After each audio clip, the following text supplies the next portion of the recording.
quick introduction to myself. I'm Kyle, one of the conscious agents here at Reality Sandwich.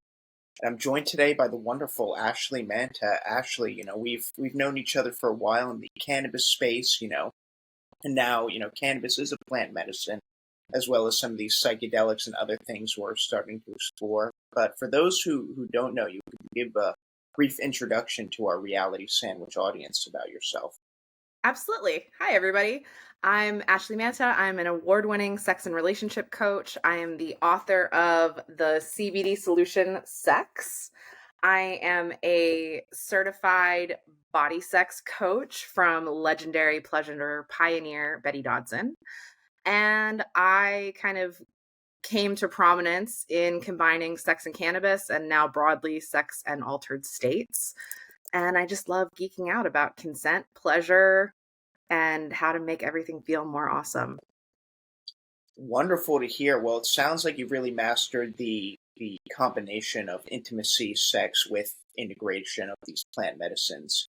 The reason I wanted to have you on the show today is you briefly mentioned to me your experience with ketamine treatments and a retreat you went on in Hawaii. So I'd love to start, by diving into how did you discover, ketamine and why did you specifically want to go on that first experience?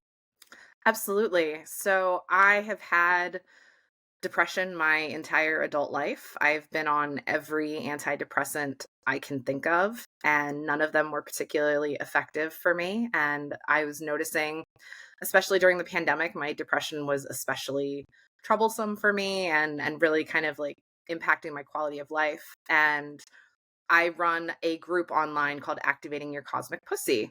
And one of the students, one of the women in my group, shared that she is a therapist who does psychedelic assisted therapy integration.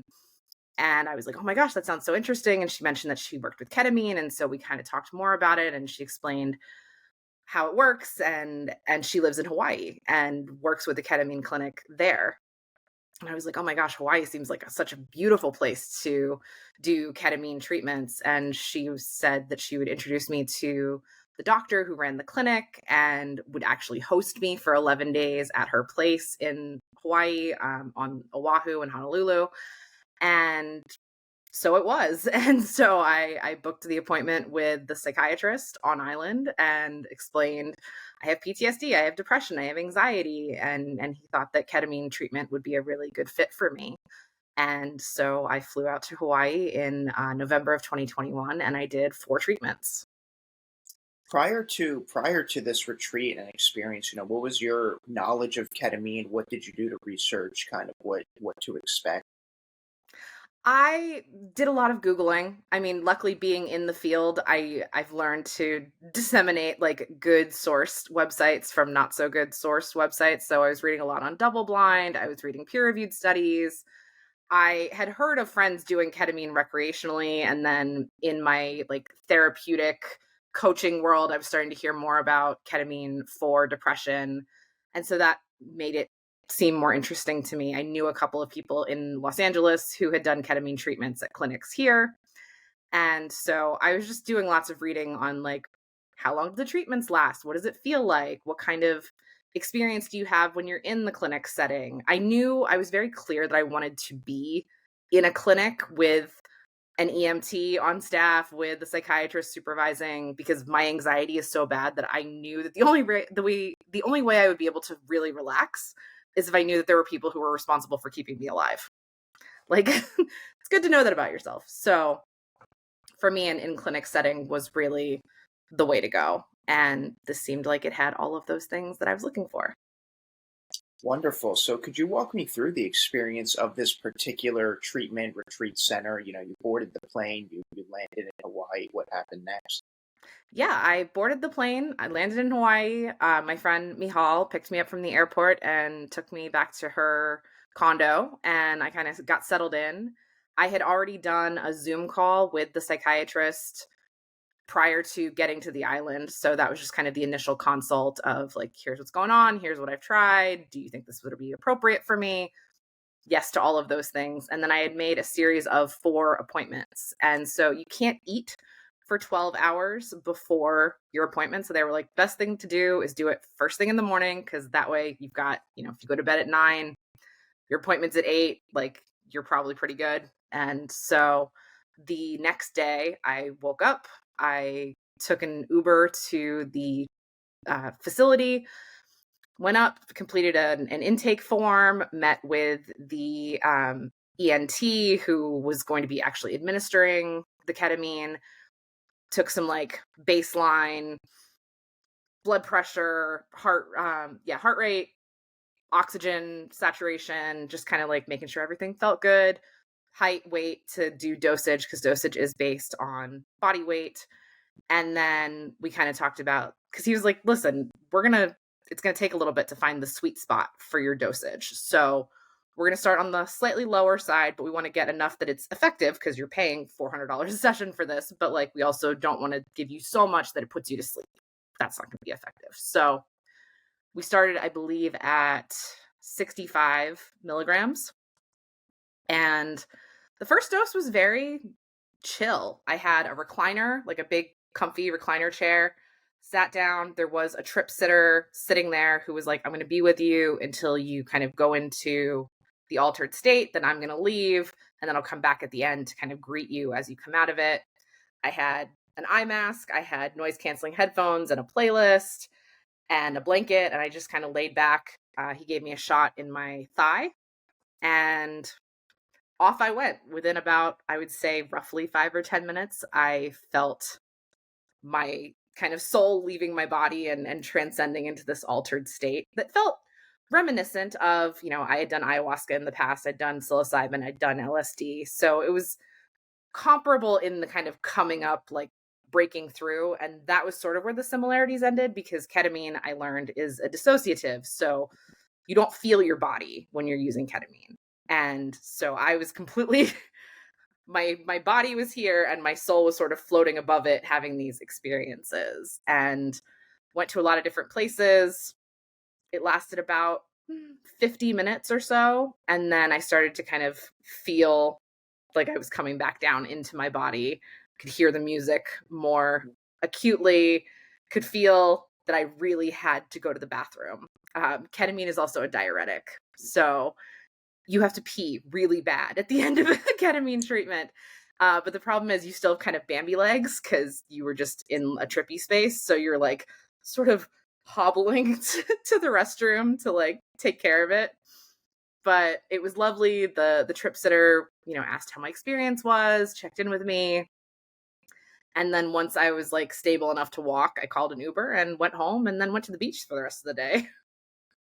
Beautiful. Could you go a little deeper into that out of body experience? Was the trip sitter or therapist there kind of guiding you in any capacity, or was it purely internal reflection? It was purely internal reflection. She was there really for peer support, like in case I was having any kind of distress or needed something, but it was really my own work. And that different clinics are different. Some clinics do have a therapist who's kind of guiding you through the experience, but this was much more self-guided. And so the first time I did the session, I remember sitting on a black sand beach under like an inky black sky with lots of stars. And I saw the spirit of Betty Dodson, my mentor who had passed away, and had some conversations with her, did some like deep kind of ancestral healing work, and felt that move things in me, and like kind of could see generations of women in my family who had had depression, and like none of them had the access to grapple with those things in a really tangible way. And so in some ways I felt like I was sort of healing for myself and all of the previous women in my family who did not have the opportunity to heal Oh wow, in those ways. So that felt really profound. beautifully put. And would you feel the experience was the same for the next 3 or 4 sessions? What happened next after that first? So the next session, they were like, okay, that clearly wasn't quite enough. Like I didn't have that kind of shoot through the roof feeling. So they upped it for the next one. And that was the one where I was like, oh, okay. I would sort of compare it to like being in Willy Wonka's glass Wonkavator and like just shooting through the ceiling. is what it felt like. So I had the very distinct experience of like just being in the cosmos. And what I find when I'm in altered states is I tend to go to one of two places. I either go under the ocean or I go into the galaxy. Those tend to be like where my brain takes me. So this one was more galactic, and I was in with the stars and the planets and the comets. And then I just had these really like heart opening, self acceptance, feelings of really making peace with myself, making peace with my body. And that felt really incredible. And then I kind of really noticed the way that the music would shape the experience. Like as the music changed, it would get more intense, things would speed up, colors would change in the altered state. So I became really acutely aware of like how much a playlist matters in those circumstances. Came back down, had a nice little like brief debrief with the staff at the clinic, went home, and then did more snorkeling. The third time, we raised it to the highest level, which I believe was 85 or 90 milligrams. And that scared me in a good way, but like it was intense. It at that moment when we did the 90, which was my third session, I felt like my body was in a volcano and my entire body melted into lava and I became the volcano. And then I hardened into the crust of the earth. So then I was the earth, and then I was a tree sprouting out of the earth, looking down over the ocean. And then I was a bird flying over the tree, flying over the ocean. And then I was a drop of sea mist on the beak of the bird, flying over the tree, flying over the ocean.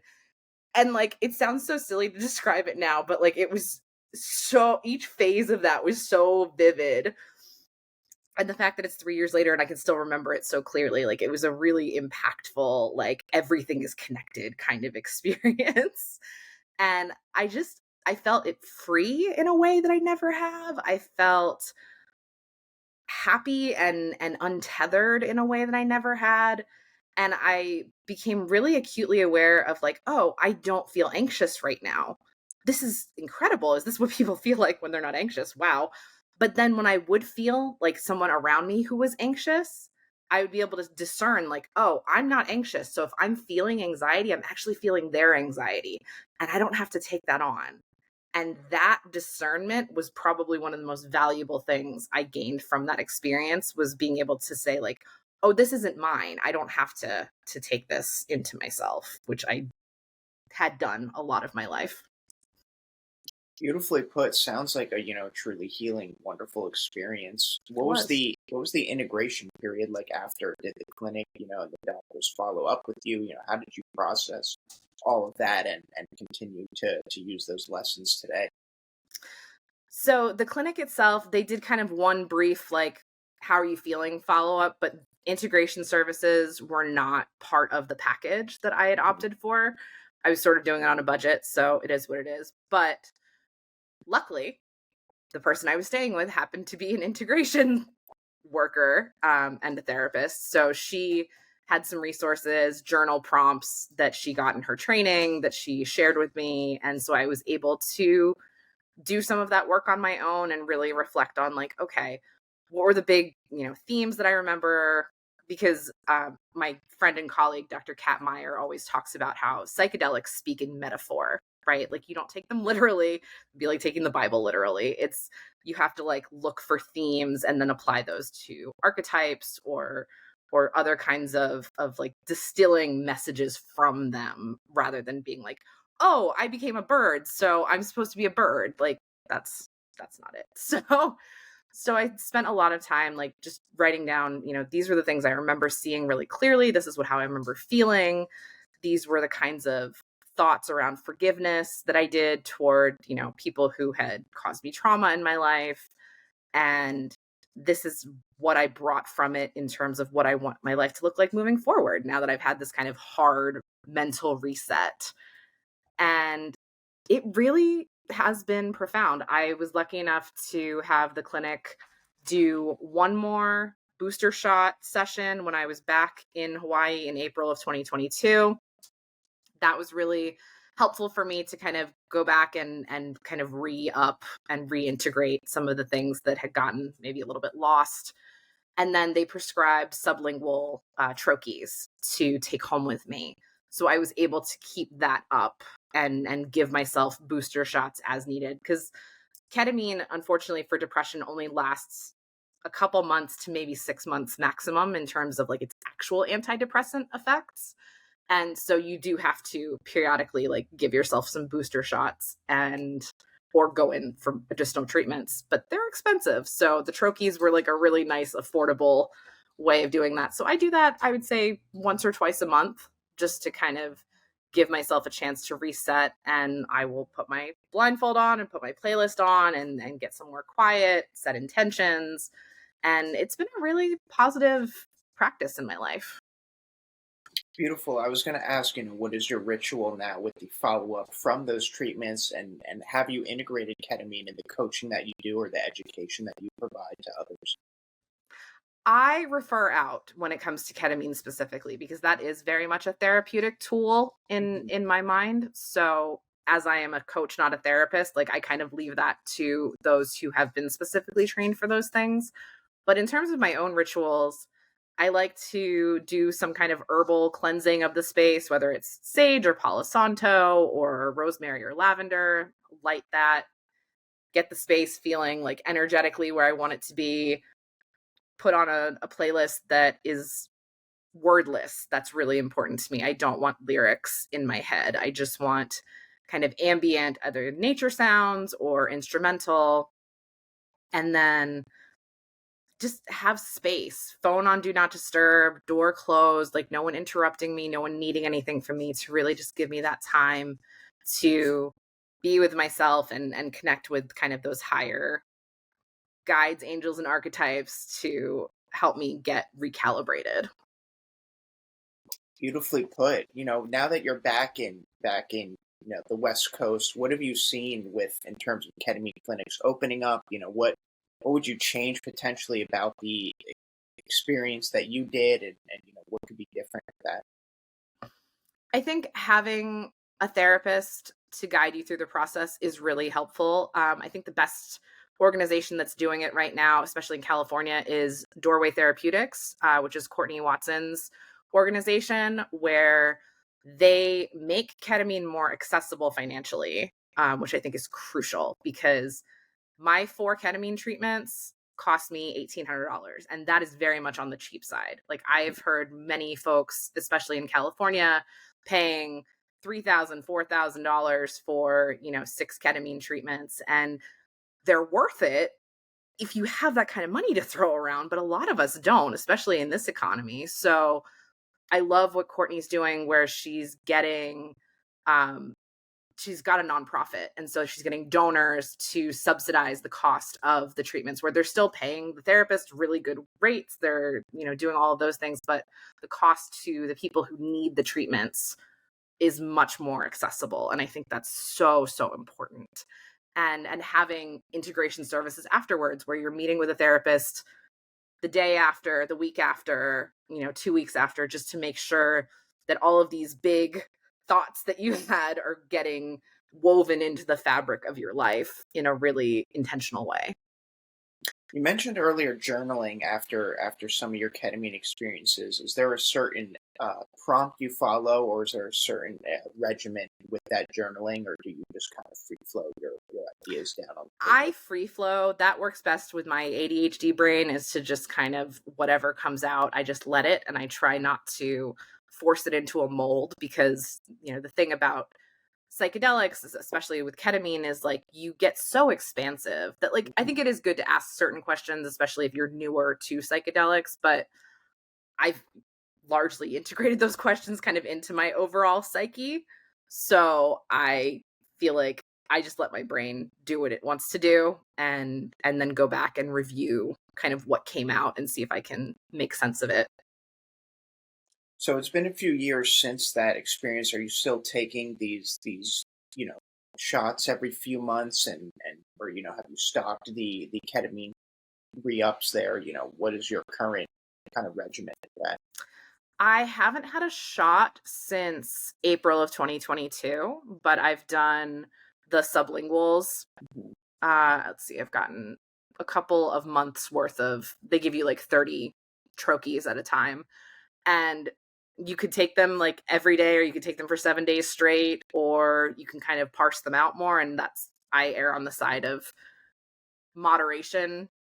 So I would do like one or two and then wait a month or two and then do another. Like really just when I felt like, oh, my mental health is not feeling like exactly where I need it to be. Let's see if we can shake some things loose. And so I don't have a strict like every 6 weeks I do this. It's really I try to feel into what my body's asking for.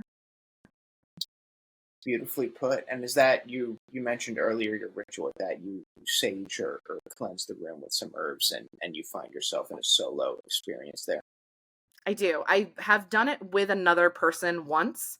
One of my friends also did ketamine treatments and was looking to do a re-up, and so we sort of trip sat for each other where we both had eye masks, we both had headphones, we were both lying in like kind of adjacent spaces, and we got to kind of debrief with each other afterwards, which was a really cool experience. But that is not something I would necessarily recommend to all people because I, I'm lucky enough to surround myself with a lot of people who have done a lot of therapeutic work on their own and are very savvy. And if you took two beginners and put them next to each other, that may or may not work out as well as it did for me with like another expert.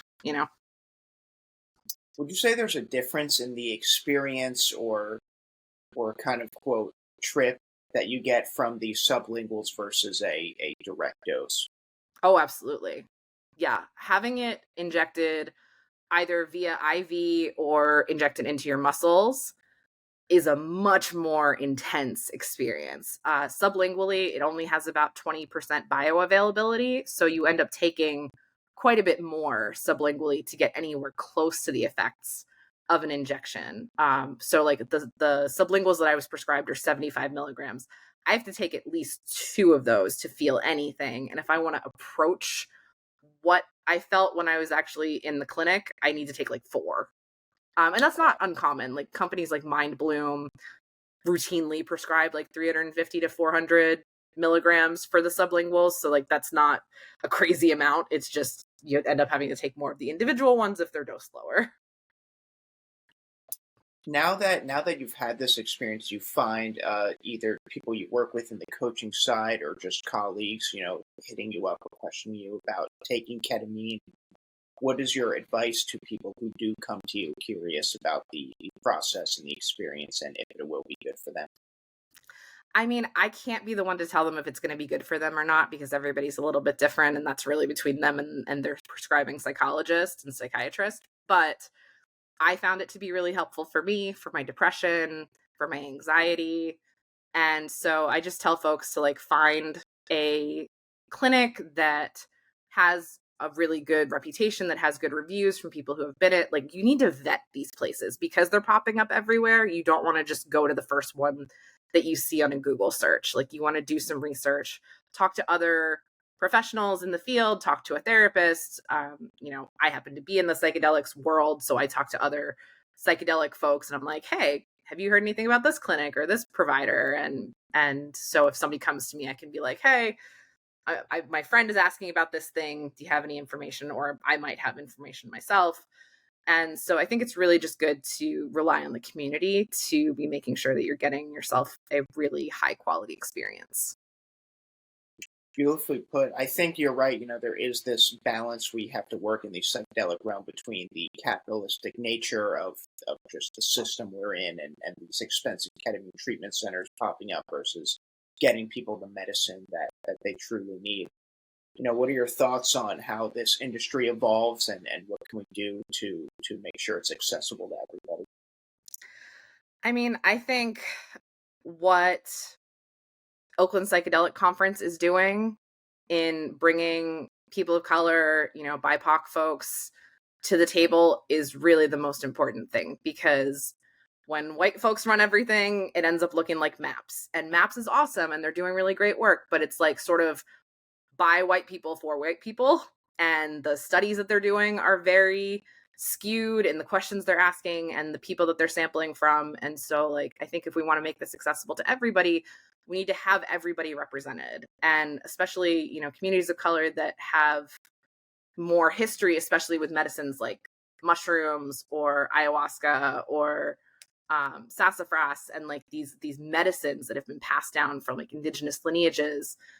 Those folks need to be at the head of the table and helping to shape the science and helping to shape the laws that are going into these realms. So I think the more we can put BIPOC folks in charge, the better we will all be. Beautifully put. What are you doing now? What are you up to now in terms of, again, integrating, some of these plant medicines or again, the ketamine recommendations to the coaching that you do? And where can people continue to follow and educate themselves about what you're working on?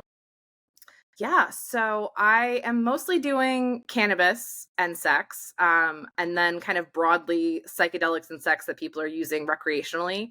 I don't do too much professionally with ketamine because it is a more therapeutic focused substance, and I am not a therapist, so I don't, go where I'm not credentialed to do so. But I am working with an organization that's putting on a conference on neurodivergence and cannabis on 420.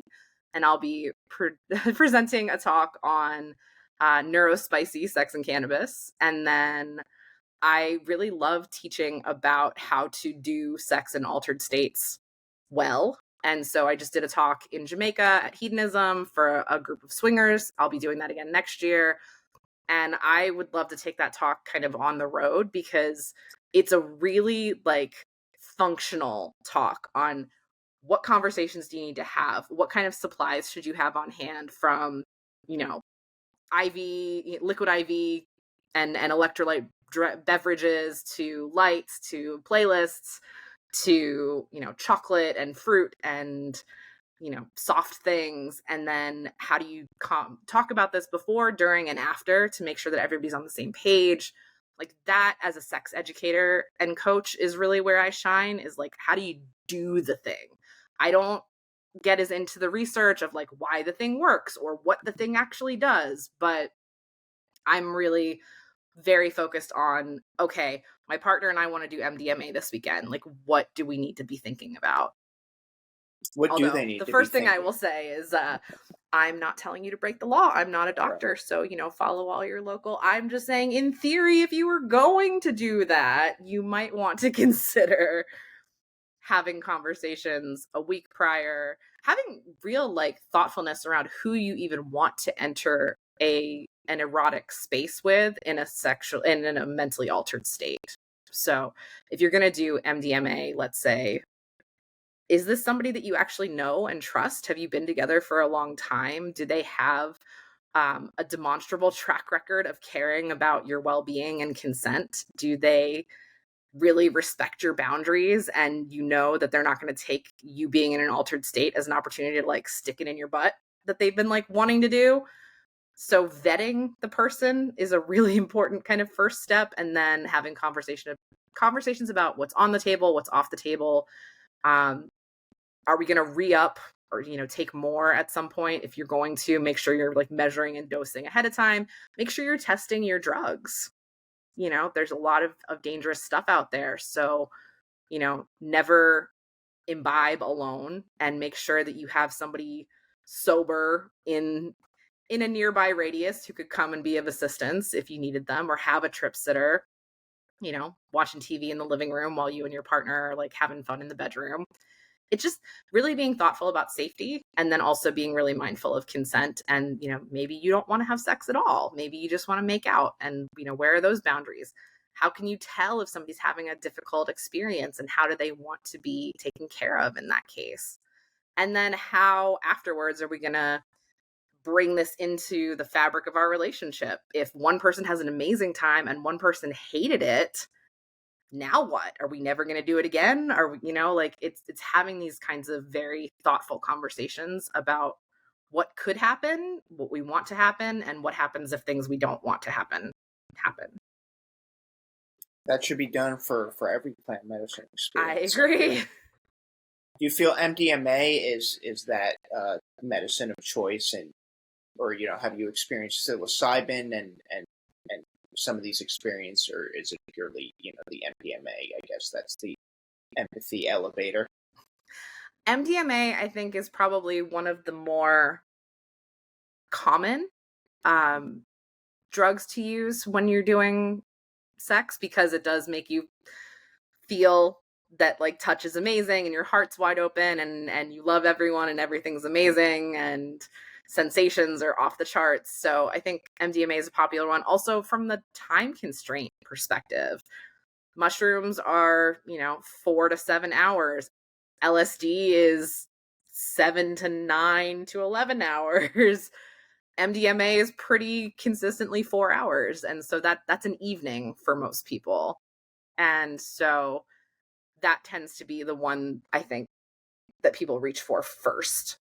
And there are pros and cons to MDMA. One is, of course, finding something that's good quality and not laced with something else, which is why it's always really important to test your drugs and have things like Narcan on hand just in case. And then MDMA is a little bit of a double-edged sword because everything feels like an orgasm, but a lot of people have shared that they struggle to actually orgasm when they're using MDMA.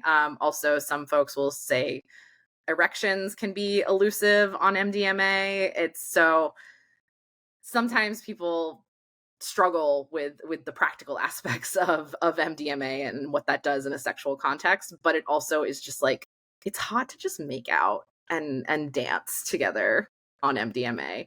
You do have to be really careful about body temperature because it raises your body temperature, so you don't want to overheat. You want to be making sure that you're hydrated. You're taking, vitamin supplements. I always have 5-HTP the next day after I've taken MDMA to help replenish that serotonin deficit that's now in my brain.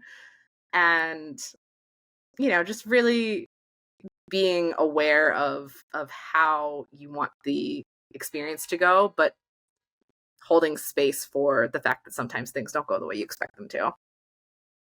Right.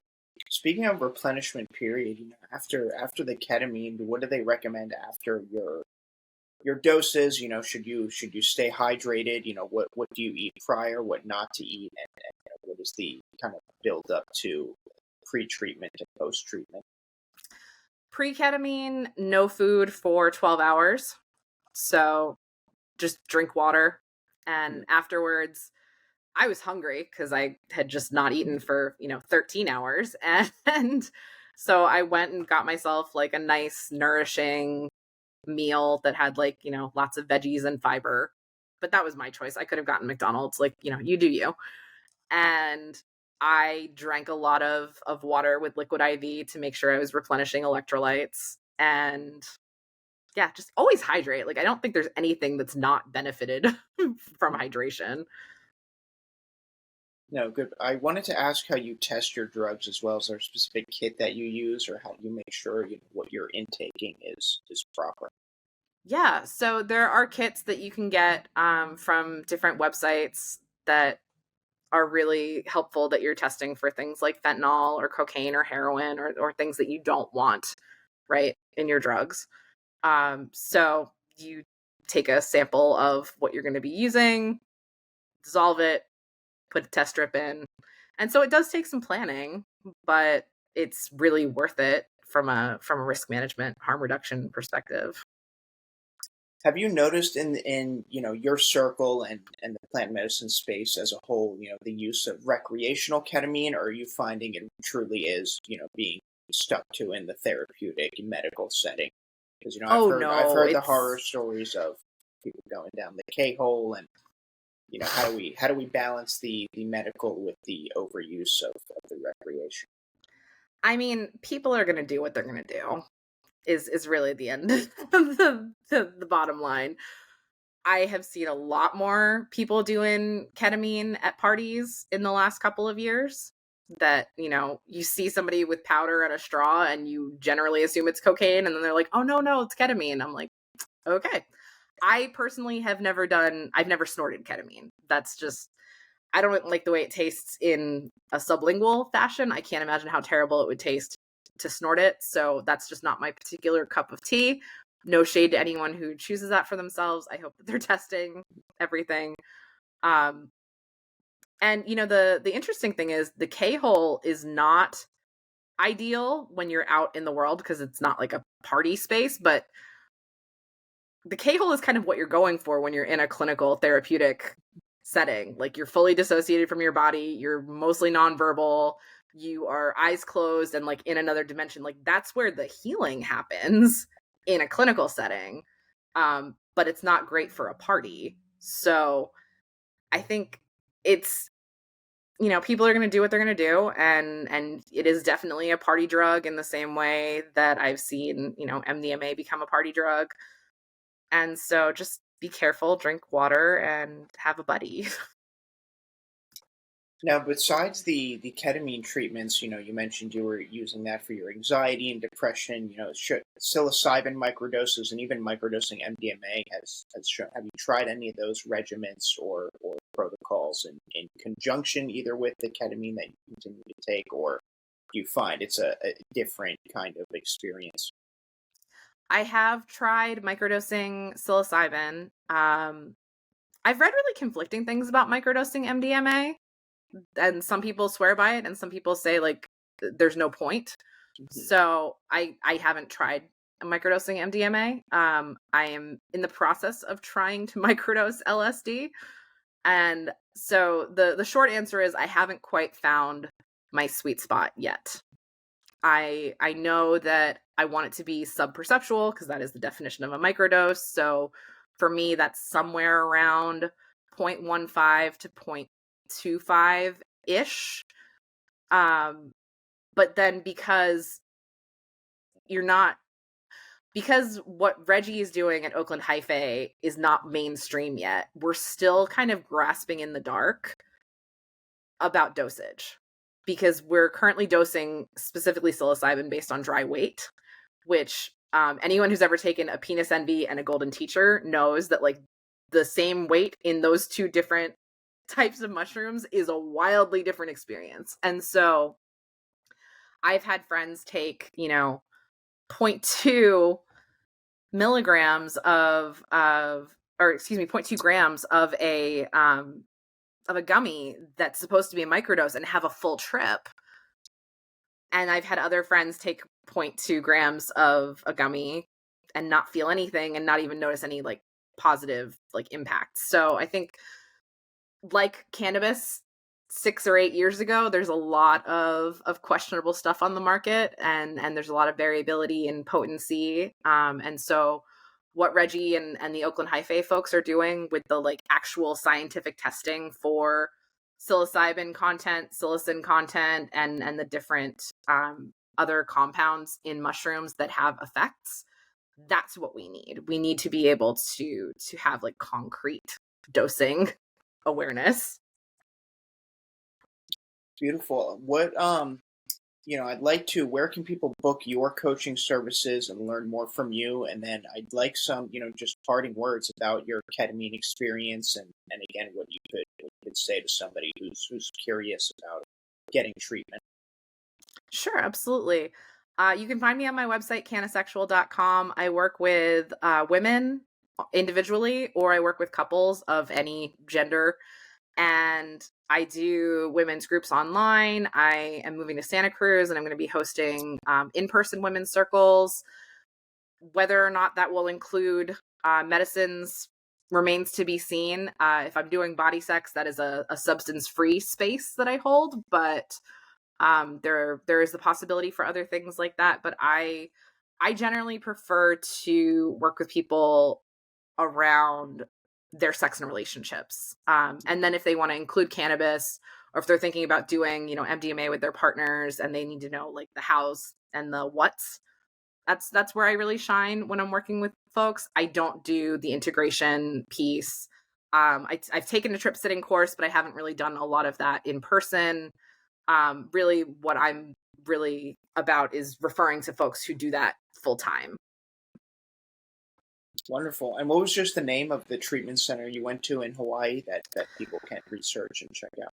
Um, Honestly, I don't remember, but Dr. Cook, Cook, is who I went to on Oahu, and he was great. And I found the place to be really clean and well maintained, and a really friendly staff, and it was a great experience. And if you're curious about ketamine, if you have tried a lot of different psych meds, whether it's antidepressants or whatnot, and haven't found them to be as effective as you'd like them to be, and you still feel like something's kind of missing, I would check out if ketamine might be right for you. But that means talking to your mental health service provider. Don't take it from me. I'm not a doctor. I don't do this for that. So just ask questions and do your homework. Excellent. Actually, thank you for telling me. Yeah, absolutely. Dope. Thank you.